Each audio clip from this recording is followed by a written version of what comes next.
바이든 행정부가 80만 다카 드리머들에게 그동안 차단해온 정부 건강보험 혜택까지 이용할 수 있도록 문을 열기로 했습니다. LA 한인타운에서 정신질환을 앓던 40대 한인이 경찰 총에 맞아 숨져 과잉 대응 논란이 일고 있습니다.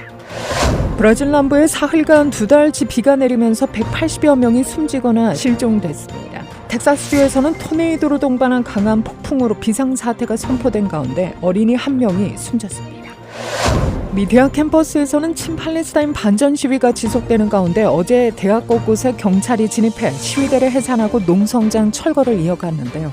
아트 인스티튜트 오브 시카고에서도 지난 주말 사이 시위가 시작된 가운데 학생들이 세워놓은 친팔레스타인 시위대의 캠프를 철거하면서 68명의 학생이 같은 혐의로 체포된 것으로 전해졌습니다. 에이시안 암환호회가 시카고 한인 여성회와 함께 행사를 개최합니다. 암환호는 물론 자원봉사자와 임원들이 노래를 하고 음식을 나누며 잔치를 벌인다는 계획인데 5월 14일 울링에 소재한 그레이스 교회에서 열립니다. 테네시주가 공립학교가 학생들에게 태아 발달 과정을 기록한 시청각 자료를 보여주도록 의무화한 두 번째 주가 됐습니다.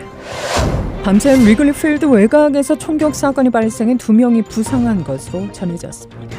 이상 이 시각 주요 뉴스입니다.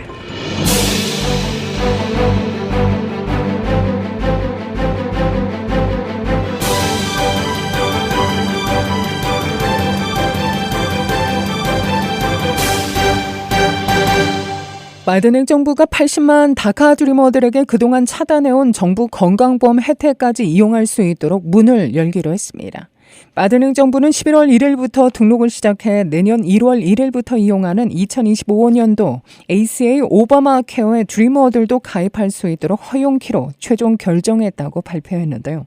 바이든 행정부는 당초 이들에게 사실상 무상으로 의료 혜택을 볼 수 있는 메디케이드를 제공하려 제안했으나 법적인 문제와 반대 여론이 높아 ACA 오바마 케어로 바꾼 것으로 해석됩니다. 다카 추방 유예 혜택을 받은 80만 명의 드리머들 중에 정부 건강보험을 이용하려면 11월 1일부터 연방 차원의 healthcare.gov나 각주 ACA 웹사이트에 등록하면 소득에 따라 정부 보조를 받아 건강보험 혜택을 보게 됩니다. 11월 1일부터 등록하면 내년 1월 1일부터 정부 보조를 받아 매달 소액의 보험료를 낸 후에 건강보험을 이용하게 되는데요. 현재 한 달 프리미엄이 $1,000가 넘는 오바마 케어에 참여 중인 민간 건강보험료 가운데 대부분은 정부에서 보조해주고 가입자는 한 달 $100 이하의 보험료를 내고 있습니다. 바이든 행정부는 이번 조치를 시행하면 다카 추방유예 혜택을 받은 80만 명의 드리머들 중에 10만 명 이상이 ACA 오바마 케어에 가입해 새로운 건강보험 혜택을 받게 될 것으로 추산하고 있습니다. 80만 드리머 중에 상당수는 이미 직장 의료보험 혜택을 누리고 있고 일부는 젊은 층이어서 보험료가 비싸지 않은 민간 건강보험을 이용하고 있기 때문으로 분석됩니다.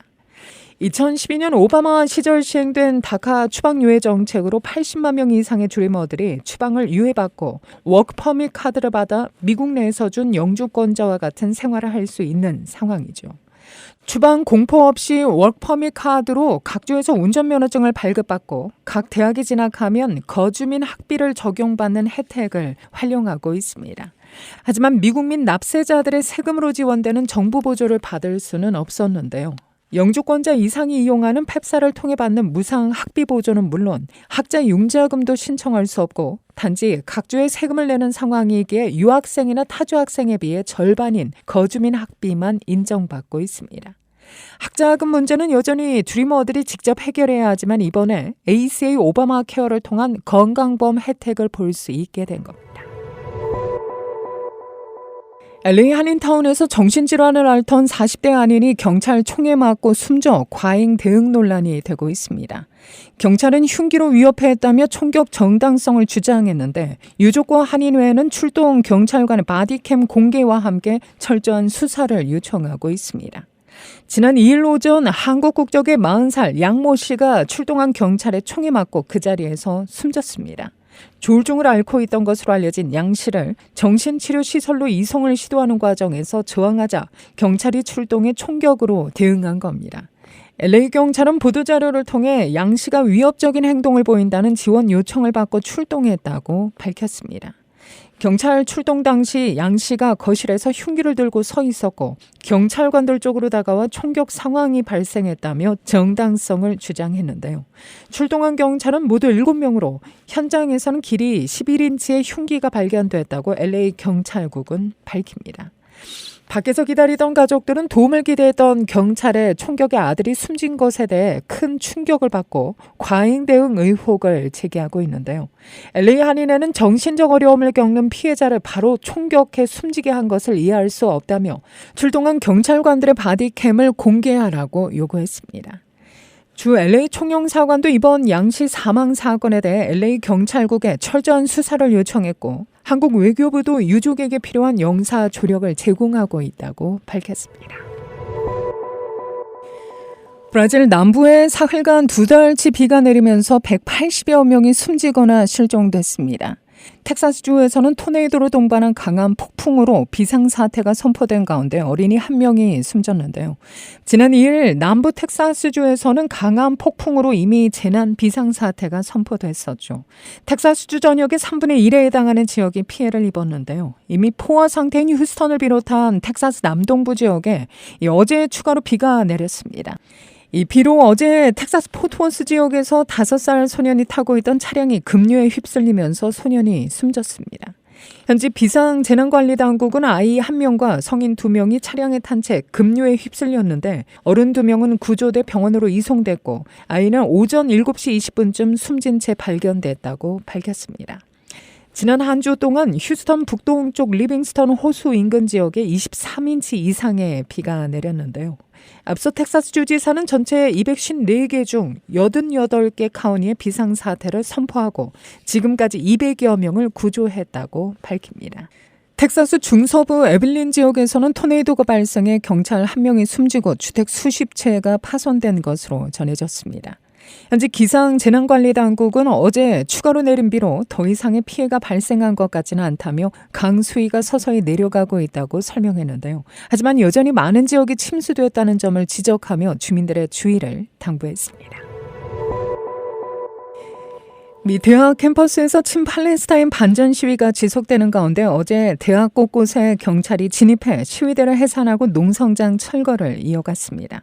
RT 인스티튜트 오브 시카고에서도 지난 주말 사이 시위가 시작된 가운데 학생들이 세워놓은 친팔레스타인 시위대의 캠프를 철거하면서 68명이 같은 혐의로 체포된 것으로 전해지고 있는데요. 시카고 대학은 친팔레스타인 시위 캠프 관계자들과의 협상을 중단한 상태로 120여 명이 넘는 교수진과 교직원들로 구성된 집단이 오늘 학교 측의 캠퍼스 내 표현의 자유를 계속 존중할 것을 촉구하는 성명을 발표할 예정입니다. 이들은 대학 지도자들이 학생 시위대에 대한 경찰 조치를 승인하지 않음으로써 언론의 자유와 캠퍼스 안전에 대한 약속을 지켜줄 것을 요구하고 있습니다. AP통신 등에 따르면 로스앤젤레스, 서던 캘리포니아대, 버지니아 대학 등 미 전역의 약 50개의 캠퍼스에서 지난달 18일 이후 반전 시위와 관련해 체포된 학생 수가 약 2,500여 명에 달합니다. 한편 캠퍼스에서 불붙은 반전 시위가 대학 졸업식장에서도 이어지고 있는데요. 미시간대에서는 졸업식 중에 학사모와 카피에 흑백 체크무늬 스카프를 착용한 20여 명이 팔레스타인 국기를 들고 돌발 시위를 벌였습니다. 시위 학생들은 졸업식 무대를 향해 걸으며 당신은 제노사이드에 돈을 대고 있다라고 외쳤는데요. 이에 맞서 일부 학생들은 학사모에 이스라엘 국기를 부착하거나 이스라엘 국기를 흔들기도 했습니다. 밤새 리글필드 외곽에서 총격 사건이 발생해 2명이 부상한 것으로 전해지고 있는데요. 시카고 경찰에 따르면 이날 오전 1시 직후 리글필드 웨스트 에디슨 스트리트 1000블록에서 36세 여성과 37세 남성이 다리에 총상을 입었습니다. 피해자들에 따르면 짙은 색상의 SUV에 탑승한 신원불명의 한 남성이 총을 쏜 뒤 현장에서 달아났습니다. 경찰은 2 피해자 모두 지역병원으로 이송됐으며 상태는 양호하다고 전했는데요. 사건 관련 구금된 사람은 아직 없으며 3구역 경찰이 이 사건을 조사 중입니다.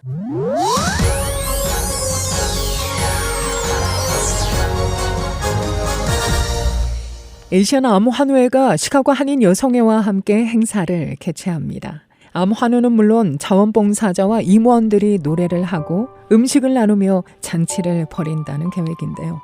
5월 14일 울릉에 소재한 그레이스 교회에서 열립니다. 행사를 준비 중인 고혜선 여성회 회장과 이광자 골든부 부장 그리고 에이시안 암 환우회 대표 송경미 사모가 지난 2일 KBS를 방문해 행사 개최 취지와 준비 상황에 대해 자세히 설명했는데요. 송경미 사모입니다. 기대하고 있습니다. 왜냐하면 이번 행사를 통해서 또 한인 여성회가 또 다른 그림으로 환자들과 봉사자들을 기쁘게 해주고 또 위로하는 이런 잔치, 그동안에 이런 잔치는 좀 없었던 것 같아요. 잘 먹고 또 재미있는 프로그램으로 같이 즐거운 시간을 좀 보내려고 합니다. 환우들도 기대하고 또 봉사자들도 많이 기대하고 있어요. 왜냐하면 봉사자들이 그동안에 일들을 하셨는데 이번에는 다른 봉사자들, 이전에 함께하지 않았던 봉사자들이 새로운 모습으로 함께해 주니까 좀 기대합니다. 많이. 목표가 환우 또 봉사자들을 위한 본잔치를 해주는 거기 때문에 이렇게 잘 되면 그 다음에 또 다음을 생각할 수 있을 것 같아요. 고혜선 여성회 회장은 이번 행사는 5월 가정의 달을 맞아 여성의 골든부와 봉사부가 공동 기획한 것으로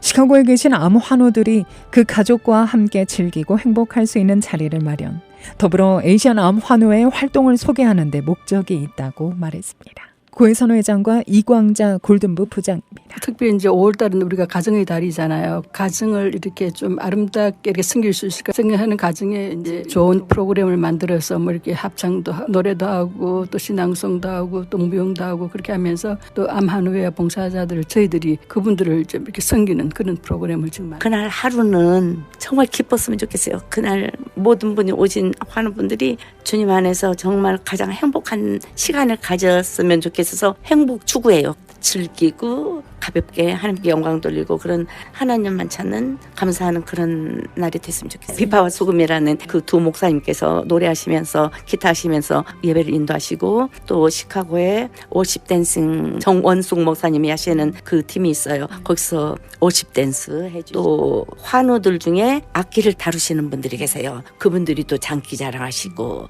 다양하게 그렇게 봉사회에서 주로 그걸 하고 우리는 이제 음식 대접하는 아주 정말 좋은 날이 될 것 같아요. 에이시안 암 환우회는 지난 2008년 6월 그 자신 암 환우인 송경미 사모가 암 투병 환자들과 그 가족을 위해 시카고에서 처음 설립한 봉사단체죠.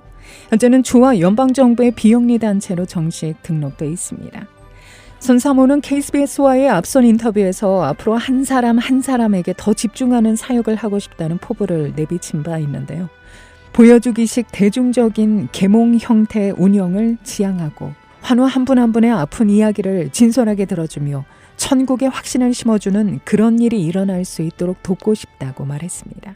환우들은 뭐 한 10대분은 늘 오시는 분들이고요. 그동안에 못 오던 분들도 또 이렇게 권유해서 또 혹시 이 기회로 초대하고 싶은 것은 이제 이런 방송이 나간 다음에 환우들이 계시면 가족들이 모시고 오면 될 것 같고요. 환우들이 때로는 너무나 힘들으니까 많이 자포자기를 하시는데 하나님이 주신 시간 동안 포기하지 말고 용기를 갖고 치료할 수 있을 때도 열심히 치료도 하시고 또 회복되는 날도 옵니다. 그러니까 너무 비관적으로만 생각하지 말고 열심히 함께 이겨나갔으면 좋겠습니다. 에이시안 암 환우회 본부 역할을 하는 곳은 시카고입니다. 이외에도 LA와 시애틀, 하와이, 캐나다 등의 지부가 있으며 한국과 대만에도 비영리 단체를 설립했는데요.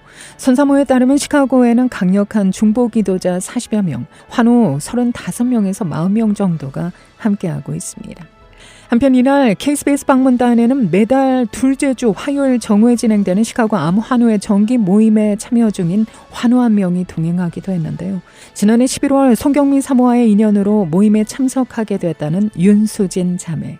그는 당시 나이 36으로 난소암 3기를 진단받은 암 환우입니다. 만 37이고요. 36에 발견했습니다. 코로나 팬데믹 때 어머니가 돌아가셨어요. 그래서 그때 너무 힘들었는데 제 가장 친한 언니가 전도사였어요. 교회에 한번 나가보라고 해서 교회를 그때 다니게 됐는데 그때도 제 마음이 너무 힘들어서 하나님을 찾지 않았어요. 그냥 내 마음만 너무 힘들어서. 그리고 1년 후에 암이 발견이 됐어요. 손사모님이 제 병원으로 한번 찾아주셨어요.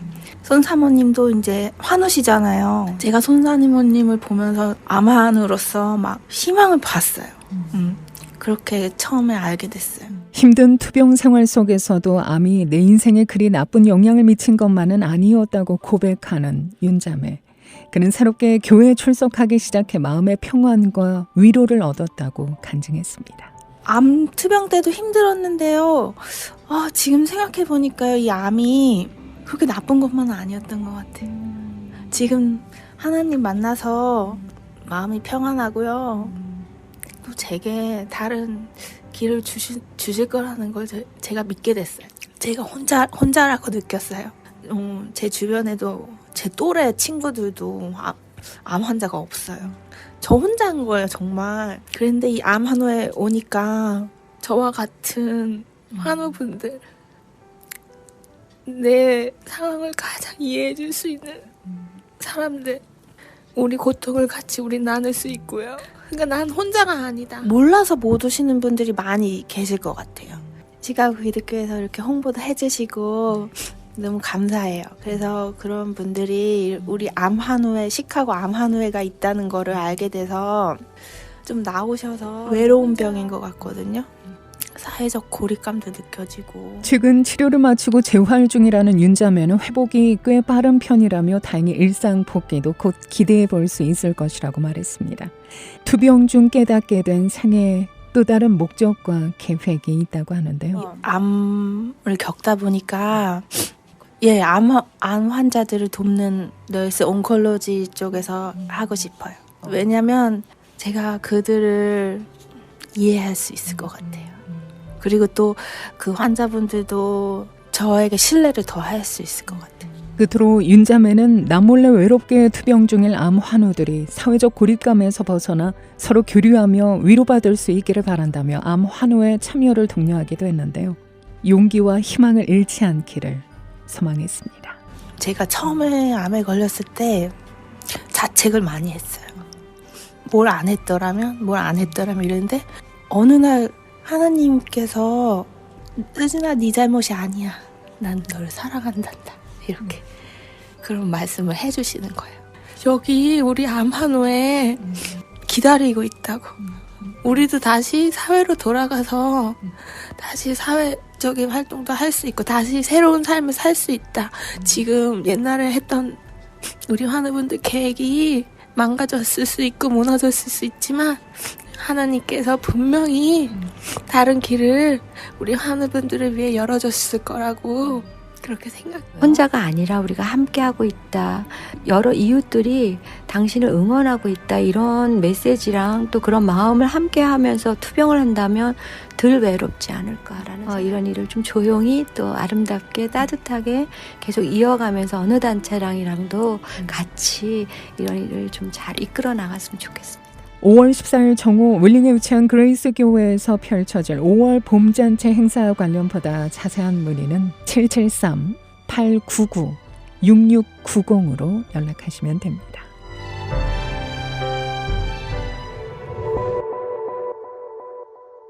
테네시주가 공립학교가 학생들에게 태아 발달 과정을 기록한 시청각 자료를 보여주도록 의무화한 두 번째 주가 됐습니다. 크리스천 포스트에 따르면 공화당 소속 빌리 테네시주 지사는 지난달 23일 하원법안 2435에 서명했는데요. 이번 승인은 올해 3월 테네시주 하원에서 67대 23으로 통과된 데 이어 4월 초 상원에서 27대 6으로 통과됐습니다. 테네시주는 양원 모두 공화당이 다수를 차지한 가운데 모든 공화당 의원이 이 법안을 지지하고 모든 민주당 의원이 반대했습니다.